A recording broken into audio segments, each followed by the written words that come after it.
ನಮಸ್ತೆ ಸ್ನೇಹಿತರೆ, welcome to the brave hearts defence academy. ನಾನು ನವೀನ್. ಇವತ್ತು ನಿಮ್ಮೊಂದಿಗೆ ರಾಜಕೀಯ ಶಾಸ್ತ್ರವನ್ನ ಡಿಸ್ಕಸ್ ಮಾಡ್ತೇನೆ.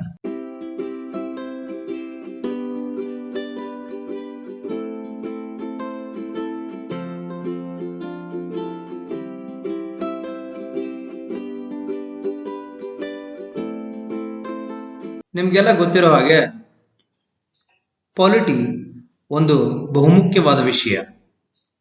ಸಂವಿಧಾನದ ಬಗ್ಗೆ ನೀವು ಸಾಕಷ್ಟು ಅಧ್ಯಯನ ಮಾಡಿದ್ರೆ ಸ್ಪರ್ಧಾತ್ಮಕ ಪರೀಕ್ಷೆಯಲ್ಲಿ ಸಾಕಷ್ಟು ಅಂಕಗಳನ್ನ ನೀವು ಗಳಿಸ್ಬೋದು. ಹಾಗಾಗಿ ಇವತ್ತು ನಮ್ಮ ಅಜೆಂಡಾದಲ್ಲಿ ಮೊದಲು ಕಾನ್ಸ್ಟಿಟ್ಯೂಷನ್ ಪ್ರೊವಿಷನ್ನ ನೋಡೋಣ. ಆಮೇಲೆ NDA, CDS, AFCAT, Air Force, XY Group 2 and Navy, MR, SSR and all the defense related polity questions ಏನಿದಾವೆ ಅದು ಸಹಿತ ನಾವು ಸಾಲ್ವ್ ಮಾಡೋದಕ್ಕೆ ಪ್ರಯತ್ನ ಮಾಡೋಣ. ಆಮೇಲೆ at the end of the day 100% you are ready for the exam. So ನಿಮಗೆ ಗೊತ್ತು, ಫೆಡರಲ್ ಫೀಚರ್ ಅಥವಾ federal structure of our India ನೋಡಿದ್ರೆ we are having three organs ಅಂತಂದ್ರೆ 3 ಅಂಗಗಳಿವೆ. ಅವು ಯಾವಂದ್ರೆ 1 ಎಕ್ಸಿಕ್ಯೂಟಿವ್, 2 ಲೆಜಿಸ್ಲೇಚರ್, 3 ಜುಡಿಷಿಯರಿ. ಈ ಎಕ್ಸಿಕ್ಯೂಟಿವ್ದಲ್ಲಿ ಯಾರ್ಯಾರು ಬರ್ತಾರೆ? President of India, vice president of India, council of minister, ಇದರಲ್ಲೇ ಪ್ರೈಮ್ ಮಿನಿಸ್ಟರ್ ಬಂದ್ರು. ಆಮೇಲೆ ಅಟಾರ್ನಿ ಜನರಲ್. ಇನ್ನು ಲೆಜಿಸ್ಲೇಚರ್ದಲ್ಲಿ president of India, Rajya Sabha, Lok Sabha. ಜುಡಿಷಿಯರಿಯಲ್ಲಿ supreme court, high court, subordinate courts. ಈ ತರಗತಿಯಲ್ಲಿ ನಾವು ಪ್ರೆಸಿಡೆಂಟ್ ಆಫ್ ಇಂಡಿಯಾದ ಮೇಲ್ಗಡೆ ಡಿಸ್ಕಸ್ ಮಾಡೋಣ. ಆಮೇಲೆ ಅದರ ರಿಲೇಟೆಡ್ CDS, NDA ಕ್ವಶನ್ಸ್ ನ ಸಾಲ್ವ್ ಮಾಡೋಣ. ಅಂಡ್ ಈವನ್ ವೈಸ್ ಪ್ರೆಸಿಡೆಂಟ್ ನ ನೋಡೋಣ. ಅದರ ರಿಲೇಟೆಡ್ CDS, NDA ಅಲ್ಲಿ ಬಂದಂತ ಕ್ವಶನ್ ನ ಸಾಲ್ವ್ ಮಾಡೋಣ. ಯೂನಿಯನ್ ಎಕ್ಸಿಕ್ಯೂಟಿವ್ ನೋಡಿದ್ರೆ ಅಂದ್ರೆ ಕೇಂದ್ರ ಕಾರ್ಯಾಂಗವನ್ನ ನೋಡಿದ್ರೆ ಆರ್ಟಿಕಲ್ 52 ಇಂದ ಆರ್ಟಿಕಲ್ 78 ವರೆಗೂ ಇದೆ. ಈ ಯೂನಿಯನ್ ಎಕ್ಸಿಕ್ಯೂಟಿವ್ ಅಲ್ಲಿ ಮೊಟ್ಟ ಮೊದಲ ಬಾರಿಗೆ ಬರೋದು ಪ್ರೆಸಿಡೆಂಟ್ ಅಥವಾ ರಾಷ್ಟ್ರಾಧ್ಯಕ್ಷರು ಅಂತ ಏನ್ ನಾವು ಕರಿತೀವಿ. ಅವರು ದೇಶದ ಅತ್ಯುನ್ನತ ಹುದ್ದೆಯಲ್ಲಿದ್ದಾರೆ. ಆಮೇಲೆ he is first citizen of India and he is the head of the state ಅಂತ ಕರಿತೀವಿ ನಾವು.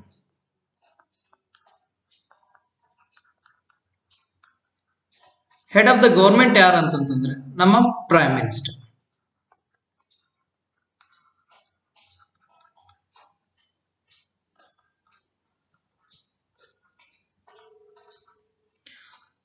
ಆರ್ಟಿಕಲ್ 52 ನೋಡಿದ್ರೆ India shall have a president ಅಂತ ಹೇಳ್ತಾರೆ. ಅಂದ್ರೆ ನಮ್ಮ ದೇಶ ಪ್ರೆಸಿಡೆಂಟ್ ಅನ್ನ ಹೊಂದಬೇಕು ಅಂತ ಹೇಳ್ತಾರೆ.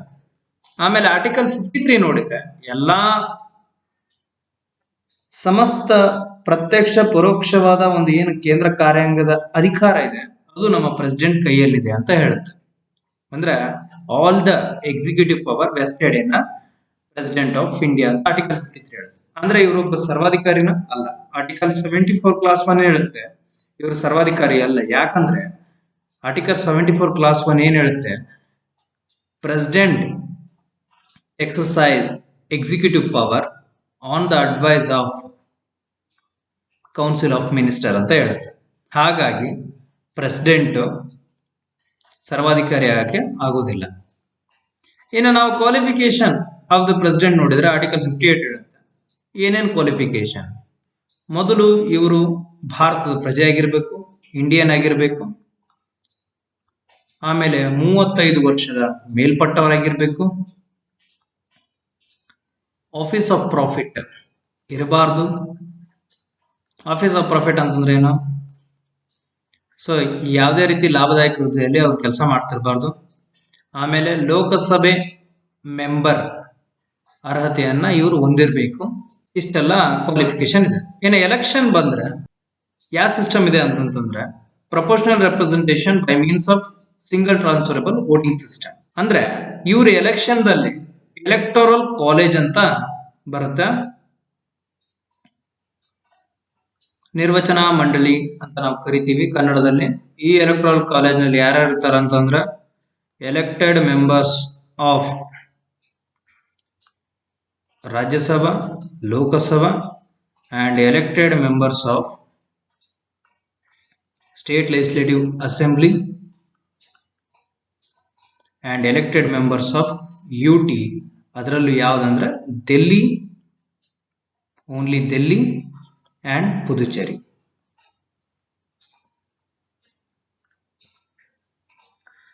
ಸೊ ಇದು ಏನಂತಂತಂದ್ರೆ ಎಲೆಕ್ಟ್ರಲ್ ಕಾಲೇಜ್ನಲ್ಲಿ ಬರ್ತಕ್ಕಂಥವ್ರು. ಅಂದ್ರೆ ಇವ್ರು ಏನ್ ಮಾಡ್ತಾರೆ, ಈ ಪ್ರೆಸಿಡೆಂಟ್ ಎಲೆಕ್ಷನ್ಗೆ ವೋಟನ್ನು ಹಾಕ್ತಾರೆ. ಆಮೇಲೆ MP ಗೆ ಒಂದು ಸಪ್ರೇಟ್ ವೋಟ್ ವ್ಯಾಲ್ಯೂ ಇದೆ. ಆಮೇಲೆ MLAಗೆ ಒಂದು ಸಪ್ರೇಟ್ ವ್ಯಾಲ್ಯೂ ಆಫ್ ವೋಟ್ ಇದೆ. ಸೊ ಹಾಗಾಗಿ ಡಿಫ್ರೆಂಟ್ ವೋಟ್ ವ್ಯಾಲ್ಯೂ ಇದೆ ಅಂತ ನಾವಿಲ್ಲಿ ತಿಳ್ಕೊಬಹುದು. ಇನ್ನು ಟರ್ಮ್ಸ್ ನೋಡಿದ್ರೆ ನಿಮ್ಗೆ ಗೊತ್ತೇ ಇದೆ, ಆರ್ಟಿಕಲ್ 56 ಹೇಳುತ್ತೆ ಇವರು 5 year ವರೆಗೂ ಕೆಲಸ ಮಾಡ್ಬೋದು. ಇವರಿಗೆ ಓತ್ ಯಾರು ಕೊಡಿಸ್ತಾರ ಅಂತಂದ್ರೆ ಚೀಫ್ ಜಸ್ಟಿಸ್ ಆಫ್ ಇಂಡಿಯಾ ಇವರಿಗೆ ಓತ್ ಅನ್ನ ಅಡ್ಮಿನಿಸ್ಟರ್ ಮಾಡ್ತಾರೆ. ಇಫ್ CJI ಇಲ್ಲ ಅಂತಂದ್ರೆ senior most judge of supreme court ಇವರು ಏನಂತಂದ್ರೆ ಓತ್ ಅನ್ನ ಕೊಡಿಸ್ತಾರೆ. ಏನ ಸ್ಯಾಲ್ರಿ ಅಂಡ್ ಪ್ರಿವಿಲೇಜಸ್ ನ ನೋಡಿದ್ರೆ ನಿಮ್ಗೆ ಗೊತ್ತೇ ಇದೆ, ಈಗ ಸದ್ಯಕ್ಕೆ 5 ಲಕ್ಷ ಅವರಿಗೆ ಸ್ಯಾಲ್ರಿ ಇದೆ. ಅಂಡ್ ಅವರು ಆಕ್ಚುಲಿ ಇದನ್ನ ಪೆನ್ಷನ್ಗೂ ಸಹ ಅರ್ಹರಾಗಿದ್ದಾರೆ. ಆಮೇಲೆ ಪ್ರಿವಿಲೇಜಸ್ ನೋಡಿದ್ರೆ ಯಾವುದೇ ರೀತಿ ಅವ್ರ ಮೇಲೆ ಕ್ರಿಮಿನಲ್ ಪ್ರೊಸೀಡಿಂಗ್ಸ್ ನ ನೀವು ಮಾಡೋ ಹಂಗಿಲ್ಲ. ಇಫ್ ಸಿವಿಲ್ ಪ್ರೊಸೀಡಿಂಗ್ ಮಾಡ್ಬೇಕಂತಂದ್ರೆ ಅವರಿಗೆ ಮುಂಚೆ ನೋಟಿಸ್ ಕೊಡಬೇಕು. 2 ತಿಂಗಳದ ಮುಂಚೆ ಅವರಿಗೆ ನೀವು ನೋಟಿಸ್ ಕೊಡಬೇಕು, ಸಿವಿಲ್ ಪ್ರೊಸೀಡಿಂಗ್ಸ್ ನ ಮಾಡಬಹುದು. ಆಮೇಲೆ ಮತ್ತೊಂದು ಪ್ರಿವಿಲೇಜು ಐತೆ, ಯಾವುದೇ ಕಾರಣಕ್ಕೂ ಅವರನ್ನ ಅರೆಸ್ಟ್ ಮಾಡೋ ಹಂಗಿಲ್ಲ when he is discharging his duty. ಇಷ್ಟೆಲ್ಲ ನಾವು ಪ್ರೆಸಿಡೆಂಟ್ ಬಗ್ಗೆ ನೋಡಿದ್ವಿ. ಈಗ ನೋಡೋಣ ಇಂಪೀಚ್ಮೆಂಟ್. ಇಂಪೀಚ್ಮೆಂಟ್ ಅಂದ್ರೆ ರಿಮೂವಲ್. ಸೊ ಇಂಪೀಚ್ಮೆಂಟ್ ಒಂದು ರೀತಿ ಪ್ರೊಸೆಸ್. ಸೊ ಈ ಪ್ರೊಸೆಸ್ ನಲ್ಲಿ ನಮ್ಮ ಪ್ರೆಸಿಡೆಂಟ್ ಅನ್ನ ನಾವು ರಿಮೂವ್ ಮಾಡ್ತೀವಿ. ಯಾವ ರೀತಿ ಇದೆ ಇಂಪೀಚ್ಮೆಂಟ್ ಪ್ರೊಸೆಸ್ ನಮ್ಮಲ್ಲಿ, ಮತ್ತೆ ಯಾರು ರಿಮೂವ್ ಮಾಡ್ತಾರೆ, ಯಾರಿಗಿದೆ ಅಧಿಕಾರ? ಆರ್ಟಿಕಲ್ 61 ಹೇಳುತ್ತೆ ಈ ಅಧಿಕಾರ ಇರೋದು ಪಾರ್ಲಿಮೆಂಟ್ಗೆ ಅವರನ್ನ ಕಿತ್ತಾಕೋ ಅಧಿಕಾರ ಇದೆ. ಯಾವ ರೀತಿ ರಿಮೂವ್ ಮಾಡ್ತಾರೆ, ಆ ಗ್ರೌಂಡ್ಸ್ ಏನು, ಆ ಗ್ರೌಂಡ್ಸ್ ಯಾವ ಅಂತಂದ್ರೆ ಆರ್ಟಿಕಲ್ 61 ಕ್ಲಾಸ್ 1 ಹೇಳುತ್ತೆ, if he is violating constitution ಅಂದ್ರೆ ವೈಲೇಷನ್ ಆಫ್ ಕಾನ್ಸ್ಟಿಟ್ಯೂಷನ್ ಏನಾದ್ರು ಆಯ್ತಂದ್ರೆ, ಅಂದ್ರೆ ಸಂವಿಧಾನವನ್ನ ಉಲ್ಲಂಘಿಸಿದ್ರೆ ಅವರನ್ನ ನಾವು ಕಿತ್ತಾಕ್ಬೋದು ಅಂತ ಹೇಳ್ತಾರೆ. ಸ್ಟೆಪ್ಸ್ ಏನಪ್ಪಾ, ಇವ್ರನ್ನ ಆಕ್ಚುಲಿ ನಾವು ಇಂಪೀಚ್ ಮಾಡಬೇಕು ಅಥವಾ ತೆಗೆದಾಕ್ಬೇಕಂದ್ರೆ, ಫಸ್ಟ್ ಲೋಕಸಭೆಯಲ್ಲಾದ್ರೂ ಆಗಿರ್ಬೋದು ಅಥವಾ ರಾಜ್ಯಸಭೆಯಲ್ಲಾಗಿರ್ಬೋದು ಇವರ ಒಂದು ಇಂಪೀಚ್ಮೆಂಟ್ ಪ್ರೊಸೆಸ್ ನ ಸ್ಟಾರ್ಟ್ ಮಾಡ್ಬೋದು. So take example of Lok Sabha ತಗೊಂಡ್ರೆ ಅಂತಂದ್ರೆ ಇವ್ರನ್ನ ಹೆಂಗ್ ತೆಗೆದಾಕ್ತಾರೆ. ಲೋಕಸಭಾದಲ್ಲಿ ಮೊದಲು ಇವ್ರದ್ದು ಏನ್ ಅಲಿಗೇಷನ್ಸ್ ಇದೆ ಆ ಅಲಿಗೇಷನ್ಸ್ ನ ನಾವು ಪಟ್ಟಿ ಮಾಡ್ಬೇಕು. ಅಂದ್ರೆ ಆರೋಪಗಳನ್ನ ಮೊದಲು ಆಕ್ಚುಲಿ ಪಟ್ಟಿ ಮಾಡ್ಬೇಕು. ಆಮೇಲೆ ಪಟ್ಟಿ ಮಾಡಿದ್ಮೇಲೆ 1/4 ಮೆಂಬರ್ ಆಫ್ ಲೋಕಸಭಾ ಏನ್ ಮಾಡ್ಬೇಕಂತಂದ್ರೆ ಈ ಒಂದು ಪ್ರೆಸಿಡೆಂಟ್ ನ ನಾವು ಕಿತ್ತಾಕ್ಬೇಕಂತ ಅವ್ರು ರೆಸೊಲ್ಯೂಷನ್ ಪಾಸ್ ಮಾಡ್ತಾರೆ. ಆನಂತರದಲ್ಲಿ ಏನಾಗತ್ತಂತಂದ್ರೆ 14 ದಿನದ್ದು ನೋಟಿಸ್ ಕೊಡ್ತಾರೆ ಪ್ರೆಸಿಡೆಂಟಿಗೆ. ನಂತರದಲ್ಲಿ ಆ ನೋಟಿಸ್ ಕೊಟ್ಟ ನಂತರ 2/3 ಮೆಂಬರ್ ಆಫ್ ಲೋಕಸಭಾ ವೋಟ್ ಮಾಡ್ತಾರೆ ಇವ್ರನ್ನ ಕಿತ್ತಾಕ್ರಿ ಅಂತ. ಅನಂತರದಲ್ಲಿ ಏನಾಗುತ್ತೆ, ಇವ್ರನ್ನ ಕಿತ್ತಾಕ್ಬೇಕಂತ ಡಿಸಿಷನ್ ಆಗುತ್ತೆ ಲೋಕಸಭಾದಲ್ಲಿ. ನೆಕ್ಸ್ಟ್ ಅದೇ ಒಂದು ಏನ್ ರೆಸೊಲ್ಯೂಷನ್ ರಾಜ್ಯಸಭೆಗೆ ಹೋಗುತ್ತೆ. ಈ ನೆಕ್ಸ್ಟ್ ಹೌಸಿಗೆ ಹೋಗುತ್ತಲ್ಲ, ಈ ನೆಕ್ಸ್ಟ್ ಹೌಸ್ ನಾವೇನಂತ ಕರಿತೀವಿ, ಇನ್ವೆಸ್ಟಿಗೇಟಿಂಗ್ ಹೌಸ್ ಅಂತ ಕರಿತೀವಿ.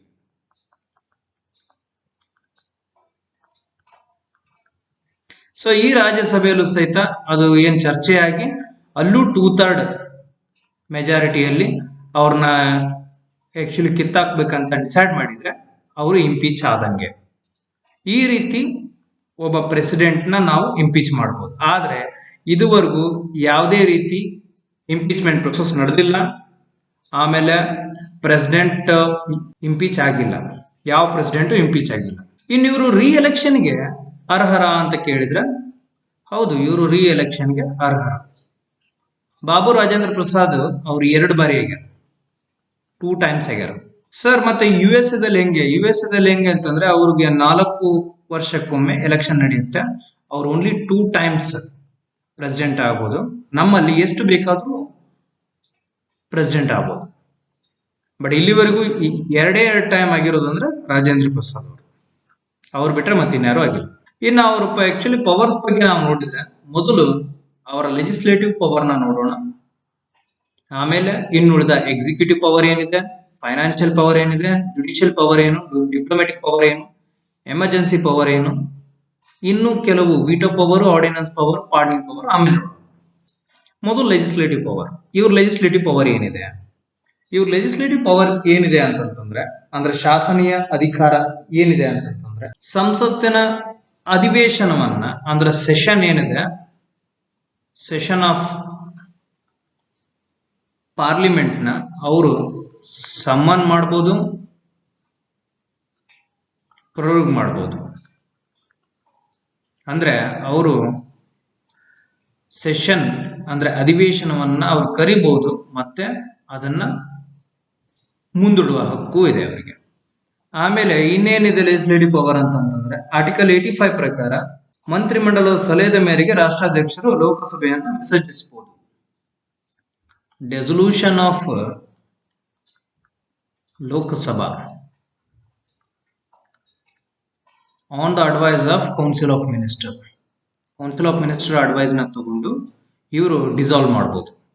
ಅನಂತರದಲ್ಲಿ ಈ ಲೋಕಸಭೆಯಲ್ಲಿ ಸ್ಪೀಕರು ಅಥವಾ ಡೆಪ್ಯೂಟಿ ಸ್ಪೀಕರು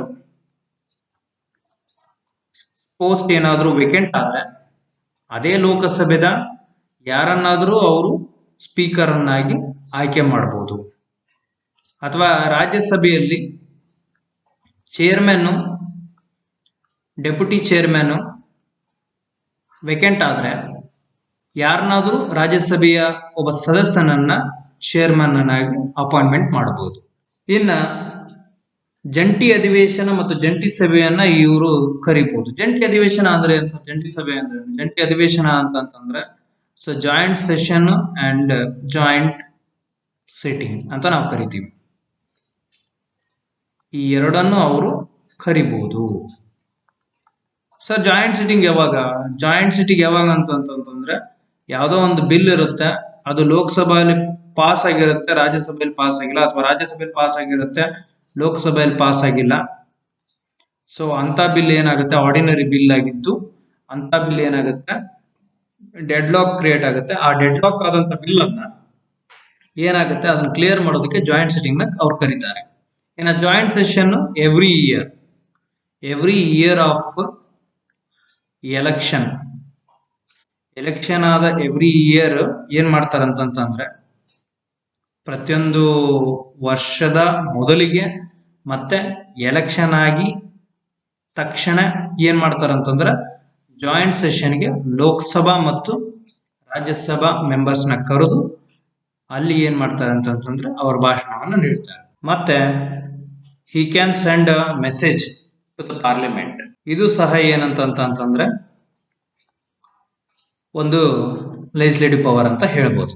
ಇನ್ನು ಅವರ ಎಕ್ಸಿಕ್ಯೂಟಿವ್ ಪವರ್ ನೋಡಿದ್ರೆ ಇವರು ಕ್ಯಾಗ್, ಕಾಂಟ್ರೋಲರ್ ಆಡಿಟರ್ ಜನರಲ್, ಮತ್ತೆ ಎವ್ರಿ 5 ಇಯರ್ ಫೈನಾನ್ಸ್ ಕಮಿಷನ್, ಆಮೇಲೆ national commission for SC ST ಆಯೋಗ, ಇವೇನೇನಿದೆ ಅವ್ರದ್ದು ಚೇರ್ಮನ್ ಮತ್ತೆ ಡೆಪ್ಯೂಟಿ ಚೇರ್ಮನ್ ಅಪಾಯಿಂಟ್ಮೆಂಟ್ ಮಾಡಬಹುದು. ಆಮೇಲೆ all the executive action taken in his name and seal ಅಂತ ಇದೆ. ಅಂದ್ರೆ ಎಲ್ಲಾ ಒಂದು ಕಾರ್ಯಾಂಗದ ಏನ್ ಕೆಲಸಗಳಿವೆ ಇವ್ರ ಹೆಸರಿನಲ್ಲೇ ತಗೊಂತೀವಿ. That's called executive power of our president. ಇನ್ನು ಫೈನಾನ್ಷಿಯಲ್ ಪವರ್ ಬಂದ್ರೆ ನಮ್ಗೆ ಗೊತ್ತೇ ಇದೆ, ಮನಿ ಬಿಲ್ಲು ಪಾಸ್ ಆಗ್ಬೇಕಂತಂದ್ರೆ ಮೊದಲು ಪ್ರೆಸಿಡೆಂಟ್ದು ಪ್ರಯರ್ ಪರ್ಮಿಷನ್ ತಗೊಂಡಿರ್ಬೇಕು ಅವರು. ಆಮೇಲೆ ಕನ್ಸಾಲಿಡೇಟೆಡ್ ಫಂಡ್ ಆಫ್ ಇಂಡಿಯಾ ಹಣ ಏನಾದ್ರು ನೀವೇನಾದ್ರೂ ಅದನ್ನ ನೀವು ತಗೋಬೇಕಂದ್ರೆ ಪ್ರೆಸಿಡೆಂಟ್ ಒಪ್ಪಿಗೆ ಬೇಕೇ ಬೇಕು. Even contingency fund of India, emergency fund ಅಂತ ಕರಿತೀವಿ, ಆ ಫಂಡ್ ನಲ್ಲೂ ಸಹಿತ ದುಡ್ಡು ತೆಗಿಬೇಕಂತಂದ್ರೆ ಎಮರ್ಜೆನ್ಸಿ ಟೈಮ್ನಲ್ಲಿ ಪ್ರೆಸಿಡೆಂಟ್ ಅನ್ನ ಕೇಳಲೇಬೇಕು. These are all financial powers of our president. ಇನ್ನ ಜುಡಿಷಿಯಲ್ ಪವರ್ ಬಂದ್ರೆ he has a pardoning power. Pardoning power ಅಂತಂತಂದ್ರೆ ಏನಂತಂತಂದ್ರೆ ಒಬ್ಬರಿಗೆ ಯಾರಿಗಾದ್ರೂ ಜೀವಾವಧಿ ಶಿಕ್ಷೆ ಅಥವಾ ಮರಣದಂಡನೆ ಈ ರೀತಿ ಏನಾದ್ರೂ ಶಿಕ್ಷೆ ವಿಧಿಸಿದ್ರೆ ಅದನ್ನ ಇವರು ಪೂರ್ಣವಾಗಿ ರದ್ದು ಮಾಡಬಹುದು ಅಥವಾ ಆ ಒಂದು ಶಿಕ್ಷೆಯನ್ನ ಮಾರ್ಪಾಡು ಮಾಡಬಹುದು ಸ್ವರೂಪವನ್ನ, ಅಥವಾ ಆ ಒಂದು ಏನು ಶಿಕ್ಷೆಯನ್ನ ಇವರು ಕಡಿಮೆ ಸಹಿತ ಮಾಡಬಹುದು. ಅದು ನಮ್ಮ judicial power of a president ಅಂತ ನಮ್ಗೆ ಗೊತ್ತಿದೆ. ಇನ್ನು ಡಿಪ್ಲೊಮ್ಯಾಟಿಕ್ ಪವರ್ ಬಂದ್ರೆ he can receive and send ambassadors.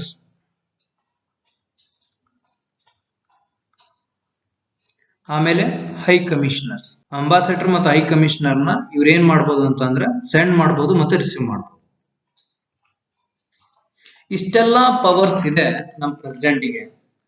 ಇನ್ನೂ ಏನಾದ್ರೂ ಉಳಿದಿವೆ ಅಂತ ಕೇಳಿದ್ರೆ ಹೌದು, ಬಹುಮುಖ್ಯವಾಗಿ ಅವರಿಗೆ ಎಮರ್ಜೆನ್ಸಿ ಪವರ್ ಇದೆ ಅಂಡ್ ಆರ್ಡಿನೆನ್ಸ್ ಪವರ್. ಇವು ಬಹುಮುಖ್ಯವಾದ ಪವರ್ಸ್ ಇವು. ಸೊ ಮೊದಲು ನಾವು ಆರ್ಡಿನೆನ್ಸ್ ಪವರ್ ಬಗ್ಗೆ ಮಾತಾಡೋಣ. ಆರ್ಡಿನೆನ್ಸ್ ಪವರ್ ಅಂತಂದ್ರೆ ಲೋಕಸಭಾ ಸೆಷನ್ದಲ್ಲಿಲ್ಲ, ರಾಜ್ಯಸಭಾ ಸೆಷನ್ದಲ್ಲಿದೆ, ಅಥವಾ ರಾಜ್ಯಸಭಾ ಸೆಷನ್ದಲ್ಲಿ ಇಲ್ಲ, ಲೋಕಸಭಾ ಸೆಷನ್ದಲ್ಲಿದೆ, ಅಥವಾ ಎರಡೂ ಸದನಗಳು ಸೆಷನ್ದಲ್ಲಿಲ್ಲ ಅಂತಂತಂದ್ರೆ ಆರ್ಡಿನೆನ್ಸ್ ನ ಹೊರಡಿಸ್ತಾರೆ according to article 123. It is equivalent to ಒಂದು ಬಿಲ್ ಪಾಸ್ ಮಾಡ್ದಂಗೆ. ಒಂದು ಎಕ್ಸಾಂಪಲ್ ಹೇಳ್ಬೇಕಂದ್ರೆ ಜಮ್ಮು ಕಾಶ್ಮೀರ ಆರ್ಡಿನೆನ್ಸ್. ಸೊ ಅದೇನು ಕಾಶ್ಮೀರ್ನ ಹೊಡೆದಾಕಿ ಲಡಾಖು ಮತ್ತೆ ಜಮ್ಮು ಕಾಶ್ಮೀರ್ UT ಅನ್ನ ಏನ್ ಮಾಡಿದ್ರು, ಇದೊಂದು ಎಕ್ಸಾಂಪಲ್ ಆಫ್ ಆರ್ಡಿನೆನ್ಸ್. ಸೊ ಅನಂತರದಲ್ಲಿ ಏನಂತಂದ್ರೆ 6 month ನಲ್ಲಿ ಮತ್ತೆ ಫ್ರೆಶ್ ಸೆಷನ್ ನ ಅವರು ಅವ್ರು ಕರೆದು ಆ ಒಂದು 6 ತಿಂಗಳದಲ್ಲೇ ಏನಾಗಬೇಕಂದ್ರೆ ಸೆಷನ್ ದಲ್ಲಿ ಈ ಆರ್ಡಿನೆನ್ಸ್ ಪಾಸ್ ಆಗ್ಬೇಕು. ಅಂದ್ರೆ ಅಷ್ಟೇ ಅದು ಆಕ್ಟ್ ಆಗುತ್ತೆ, ಇಲ್ಲಾಂದ್ರೆ ಈ ಆರ್ಡಿನೆನ್ಸ್ ಕ್ಯಾನ್ಸಲ್ ಆಗುತ್ತೆ.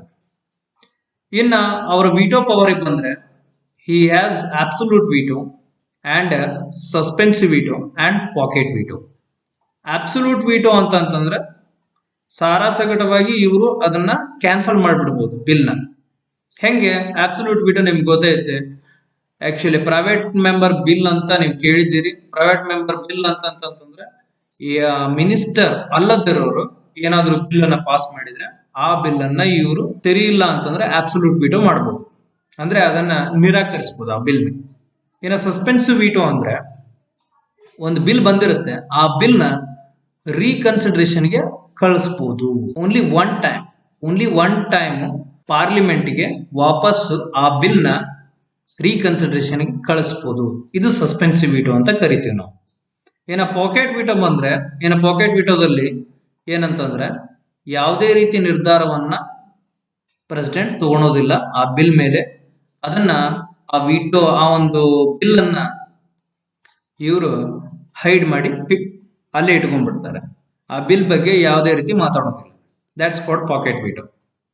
ಸೊ ಇಷ್ಟೆಲ್ಲ ಗೊತ್ತಾಯ್ತು. ಇನ್ನ ಎಮರ್ಜೆನ್ಸಿ ಪವರ್ಸ್ ಬಗ್ಗೆ ಮಾತಾಡೋಣ. ಎಮರ್ಜೆನ್ಸಿ ಪವರ್ ನಲ್ಲಿ ನಿಮಗೆ ಗೊತ್ತಿದೆ, national emergency, state emergency, financial emergency ಮೂರಿವೆ. National emergency article 352 deals and state emergency article 356, financial emergency article 360. So national ಎಮರ್ಜೆನ್ಸಿಯಲ್ಲಿ ಏನಾಗುತ್ತೆ ಅಂತಂದ್ರೆ ಒಂದು ಪಾರ್ಟ್ ಆಗಿರ್ಬೋದು ಅಥವಾ ದೇಶದ ಪೂರಾ ಭಾಗವನ್ನ ಇವರು ನ್ಯಾಷನಲ್ ಎಮರ್ಜೆನ್ಸಿಯಲ್ಲಿ ತಂದು ಎಮರ್ಜೆನ್ಸಿಯನ್ನ ಡಿಕ್ಲೇರ್ ಮಾಡಬಹುದು. If he is satisfied that ಆ ಒಂದು ಸಿಚುವೇಶನ್ ನ್ಯಾಷನಲ್ ಎಮರ್ಜೆನ್ಸಿ ಆಗಿ ಘೋಷಿಸಬಹುದು ಅಂತಂದ್ರೆ. ಅಲ್ಲಿಯೂ ಸಹಿತ ಗ್ರೌಂಡ್ಸ್ ಇದೆ. ಏನಂದ್ರೆ ವಾರ್ ಅಂಡ್ ಎಕ್ಸ್ಟರ್ನಲ್ ಅಗ್ರೆಷನ್, ಆಮೇಲೆ ಇಂಟರ್ನಲ್ ಡಿಸ್ಟರ್ಬೆನ್ಸ್. ಮೊದಲು ಇಂಟರ್ನಲ್ ಡಿಸ್ಟರ್ಬೆನ್ಸ್ ಏನಂತ ಇತ್ತು ಅಂತಂದ್ರೆ ಆರ್ಮಡ್ ರೆಬಿಲಿಯನ್ ಅಂತ ಇತ್ತು. ನಂತರ ಈ ಆರ್ಮಡ್ ರೆಬಿಲಿಯನ್ ವೇಗ್ ವರ್ಡ್ ಅಂತ ಡಿಸೈಡ್ ಮಾಡಿ ಇಂಟರ್ನಲ್ ಡಿಸ್ಟರ್ಬೆನ್ಸ್ ಅಂತ ಸಬ್ಸ್ಟಿಟ್ಯೂಟ್ ಮಾಡಿದ್ರು ವರ್ಡ್ ನ. ಇನ್ನು ಸ್ಟೇಟ್ ಎಮರ್ಜೆನ್ಸಿ ಅಂಬೇಡ್ಕರ್ ಹೇಳ್ತಾರೆ this is a last resort ಆಗಿ ಯೂಸ್ ಮಾಡ್ರಿ ಅಂತ. ಈ ಸ್ಟೇಟ್ ಎಮರ್ಜೆನ್ಸಿ ಯಾವಾಗ ಅಂತಂದ್ರೆ ಸ್ಟೇಟ್ ಏನಾದ್ರೂ ಕಾನ್ಸ್ಟಿಟ್ಯೂಷನ್ ನ ವೈಲೇಷನ್ ಮಾಡಿದ್ರೆ, ಸಂವಿಧಾನವನ್ನ ಉಲ್ಲಂಘನೆ ಮಾಡಿದ್ರೆ ಸ್ಟೇಟ್ ಎಮರ್ಜೆನ್ಸಿಯನ್ನ ಪ್ರೆಸಿಡೆಂಟ್ ಘೋಷಣೆ ಮಾಡ್ತಾರೆ. ಸೊ ಇನ್ನು ಫೈನಾನ್ಷಿಯಲ್ ಎಮರ್ಜೆನ್ಸಿ, ಇದುವರೆಗೂ ಫೈನಾನ್ಷಿಯಲ್ ಎಮರ್ಜೆನ್ಸಿ ಆಗಿಲ್ಲ. ಈ ಫೈನಾನ್ಷಿಯಲ್ ಎಮರ್ಜೆನ್ಸಿಯಲ್ಲಿ ಏನಾಗುತ್ತೆ, ಎಲ್ಲರ ಸ್ಯಾಲ್ರಿಗಳು ಏನಾಗುತ್ತೆ ಕಡಿಮೆ ಆಗ್ತದೆ. ಆಮೇಲೆ ಫೈನಾನ್ಷಿಯಲ್ ಎಮರ್ಜೆನ್ಸಿ ಇದ್ದಾಗ ಹಣಕಾಸಿನ ಏನ್ ತೊಂದರೆ ದೇಶದಲ್ಲಿ ಜಾಸ್ತಿ ಆಗಿರುತ್ತೆ ಅಂತ ನಾವು ಅನ್ಕೋಬಹುದು. ಇನ್ನು ಲಾಸ್ಟ್ ನಾವು ನೋಡ್ಬೇಕಾಗಿದ್ದು ಪಾರ್ಡನಿಂಗ್ ಪವರ್ ಬಗ್ಗೆ. Okay, pardoning power already discuss ಮಾಡಿ article 72.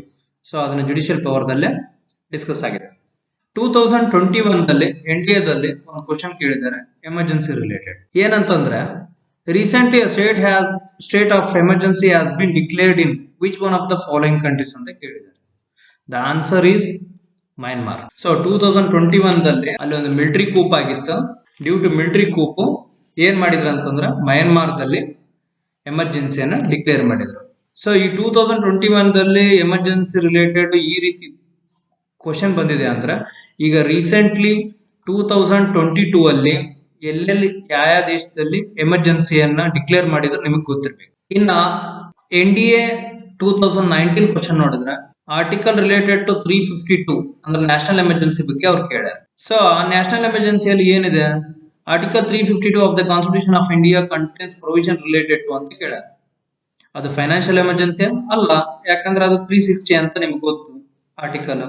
And failure of a constitution machinery in States, ಈ ಕಾನ್ಸ್ಟಿಟ್ಯೂಷನ್ ಮಷಿನರಿ ಫೇಲ್ ಆದ್ರೆ ಅದು ನಾವು ಸ್ಟೇಟ್ ಎಮರ್ಜೆನ್ಸಿ ಅಂತ ಕರಿತೀವಿ. ಅದು ಆರ್ಟಿಕಲ್ 356. ಇನ್ನು ಜನರಲ್ ಎಮರ್ಜೆನ್ಸಿ ಇದು ಇಲ್ಲೇ ಇಲ್ಲ.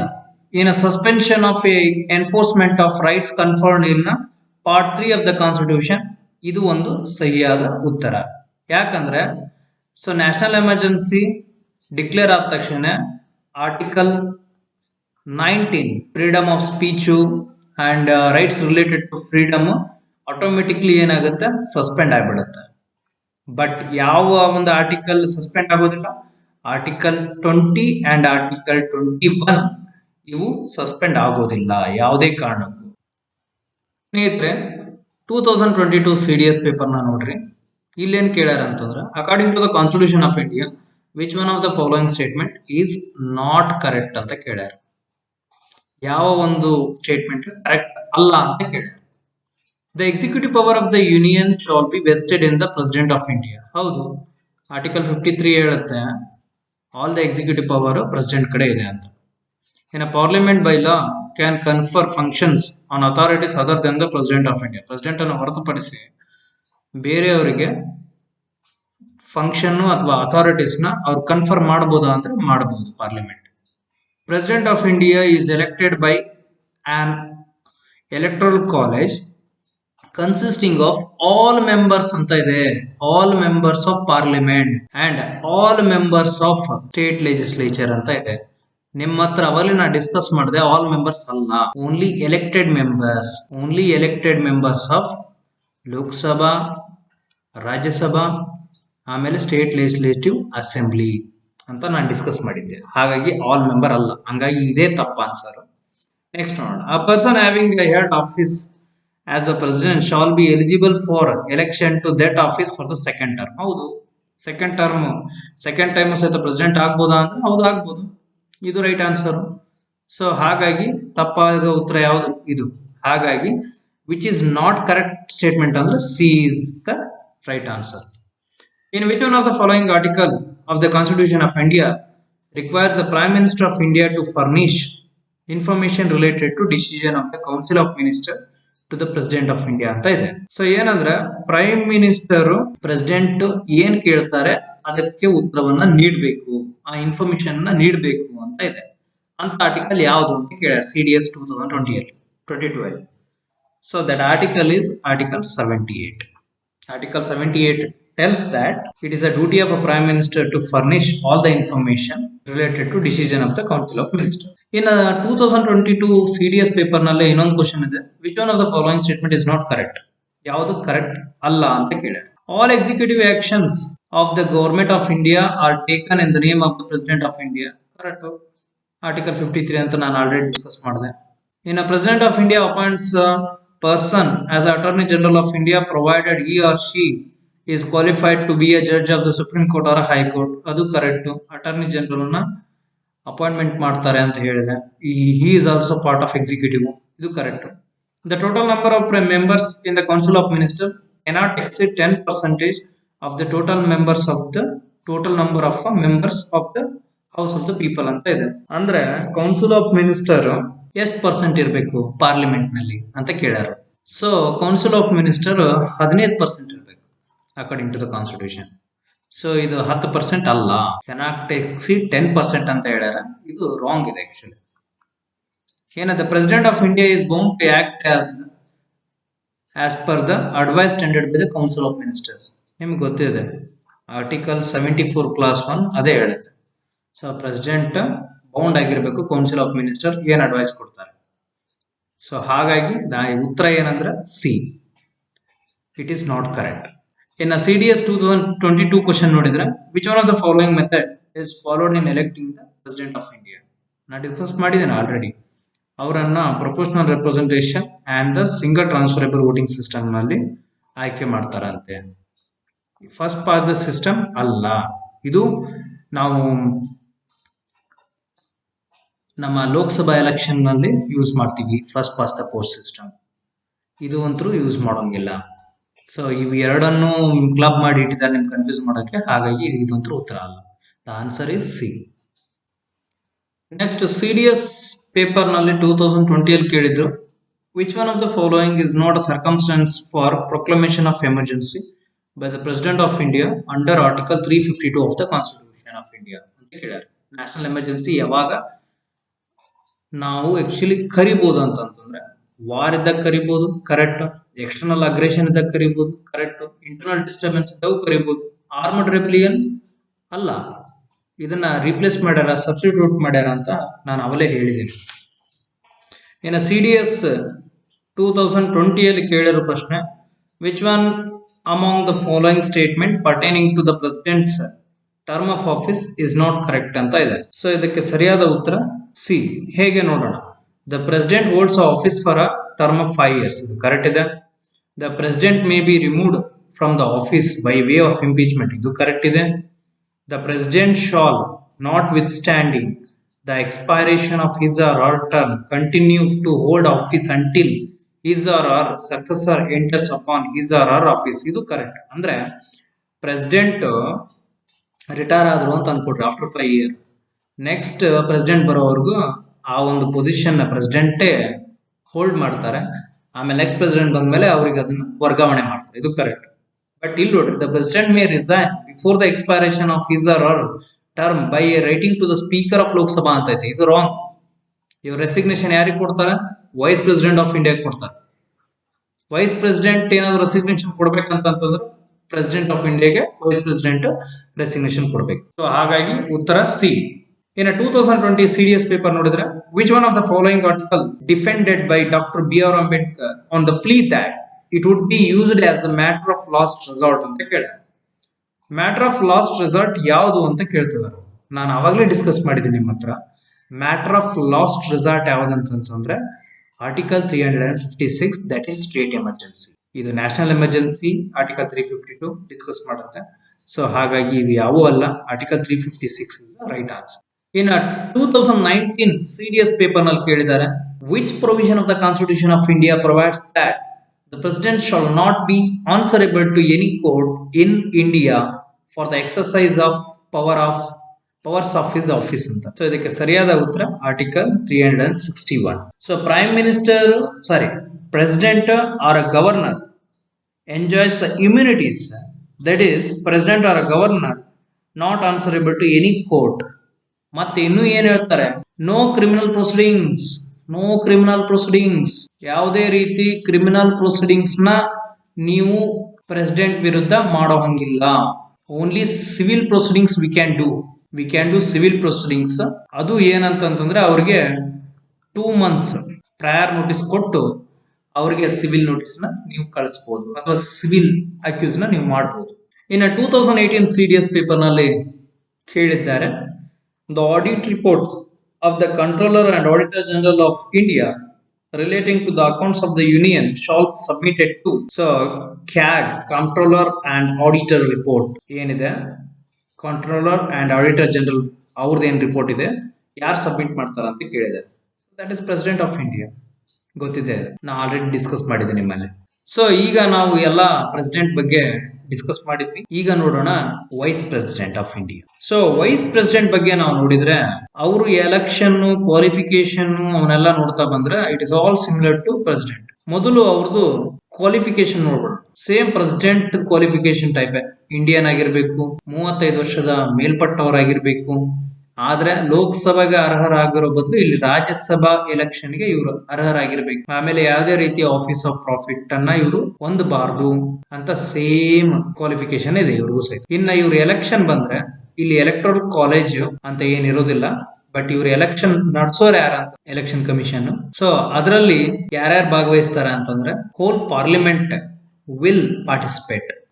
ಅಂದ್ರೆ Lok Sabha members and Rajya Sabha members nominated and elected of Rajya Sabha all are going to participate. ಇನ್ನು ಪ್ರಿವಿಲೇಜಸ್ ಟರ್ಮ್ಸ್ ನೋಡಿದ್ರೆ ಇವ್ರ ಟರ್ಮ್ ನೋಡಿದ್ರೆ ಇವ್ರದ್ದು 5 year. ಇವ್ರೇನಾದ್ರು ರೆಸಿಗ್ನೇಷನ್ ಕೊಡ್ಬೇಕಂತಂದ್ರೆ ಅವರು ಪ್ರೆಸಿಡೆಂಟ್ ಗೆ ರೆಸಿಗ್ನೇಷನ್ ಕೊಡಬೇಕು. ಆಮೇಲೆ ಇವ್ರದ್ದು ಓತ್ ನಾವು ನೋಡಿದ್ರೆ ಯಾರು ಅಡ್ಮಿನಿಸ್ಟ್ರೇಟ್ ಮಾಡ್ತಾರ ಅಂತಂದ್ರೆ ಪ್ರೆಸಿಡೆಂಟ್ ಅಡ್ಮಿನಿಸ್ಟ್ರೇಟ್ ಮಾಡ್ತಾರೆ. ಇನ್ನ ಇವ್ರ ಪವರ್ಸ್ ನ ನೋಡಿದ್ರೆ ನಿಮಗೆ ಗೊತ್ತಿರೋ ಹಾಗೆ ಇವರು ex officio chairman of Rajya Sabha. ಅಂದ್ರೆ ಇವರು ವೈಸ್ ಪ್ರೆಸಿಡೆಂಟ್ ಆಗಿದ್ದು ಚೇರ್ಮನ್ ಆಫ್ ರಾಜ್ಯಸಭಾ ಆಗಿರ್ತಾರೆ. ಅನಂತರ ಇಫ್ ಇನ್ ಕೇಸ್ ಪ್ರೆಸಿಡೆಂಟ್ ಏನಾದ್ರೂ ಅಬ್ಸೆಂಟ್ ಆದ್ರೆ ಆ ಒಂದು ಸ್ಥಾನವನ್ನ ವೈಸ್ ಪ್ರೆಸಿಡೆಂಟ್ ವಹಿಸ್ತಾರೆ. ಅವಾಗ ಇವರು he is going to act as a acting president ಆಗಿ ಕಾರ್ಯನಿರ್ವಹಿಸ್ತಾರೆ. ಸೊ ಇವೆಲ್ಲ important points related to vice president. ಇವ್ರ ಬಗ್ಗೆ ಏನಾದರೂ ನಮ್ಮ NDA-CDS ಅಲ್ಲಿ ಕ್ವಶನ್ ಬಂದಿದೆ ಅಂತ ನೋಡಿದ್ರೆ CDS ನಲ್ಲಿ ಒಂದೇ ಒಂದು ಕ್ವಶನ್ ಕೇಳಿದ್ರೆ 2021 ಅಲ್ಲಿ. So which one of the following statement about the wise president of India is not correct? ಯಾವುದು ಕರೆಕ್ಟ್ ಅಲ್ಲ ಅಂತ ಕೇಳ್ಯಾರ. ವೈಸ್ ಪ್ರೆಸಿಡೆಂಟ್ ರಿಲೇಟೆಡ್ ಈ ಇಸ್ ನಾಟ್ ಎಲಿಜಿಬಲ್ ಫಾರ್ ರೀಎಲೆಕ್ಷನ್ ಇವರು ಸಹಿತ ಎಲಿಜಿಬಲ್. ಹಾಗಾಗಿ ಈ ಇಸ್ ನಾಟ್ ಎಲಿಜಿಬಲ್ ಫಾರ್ ರೀಎಲೆಕ್ಷನ್ ಅನ್ನೋದೇ ಸ್ಟೇಟ್ಮೆಂಟ್ ತಪ್ಪಾಗಿದೆ. ಈ must not be less than 35 years of age, ಇದು ಕರೆಕ್ಟ್. 35 ವರ್ಷದ ಮೇಲ್ಪಟ್ಟಾಗಿದೆ. ಈ is elected by the member of N electoral college consisting of members of both houses of parliament, ಇದು correct. Both houses of parliament ಇವರು election ದಲ್ಲಿ participate ಮಾಡ್ತಾರೆ. His term of office is 5 years, ಇದು correct. But he is not eligible for reelection ಅನ್ನೋದು ತಪ್ಪಾಗಿದೆ. ಹಾಗಾಗಿ ಇದಕ್ಕೆ ಉತ್ತರ ಎ. ಸ್ಪರ್ಧಾರ್ಥಿಗಳೇ ಇಲ್ಲಿವರೆಗೂ ನೀವು ಪ್ರೆಸಿಡೆಂಟ್ ಮತ್ತು ವೈಸ್ ಪ್ರೆಸಿಡೆಂಟ್ ಅವರ ಬಗ್ಗೆ ಕೂಲಂಕುಷವಾಗಿ ಅಧ್ಯಯನ ಮಾಡಿದ್ರಿ. ಅದರ ಮೇಲೆ ಕೇಳಿದಂತ NDA-CDS ಕ್ವಶನ್ಸ್ ಸಹಿತ ಸಾಲ್ವ್ ಮಾಡಿದ್ರಿ. ಇನ್ನೂ ಕ್ವಶನ್ ಅನ್ನು ನಾವು ಸಾಲ್ವ್ ಮಾಡೋಣ ಮುಂದಿನ ತರಗತಿಯಲ್ಲಿ. ಧನ್ಯವಾದಗಳು.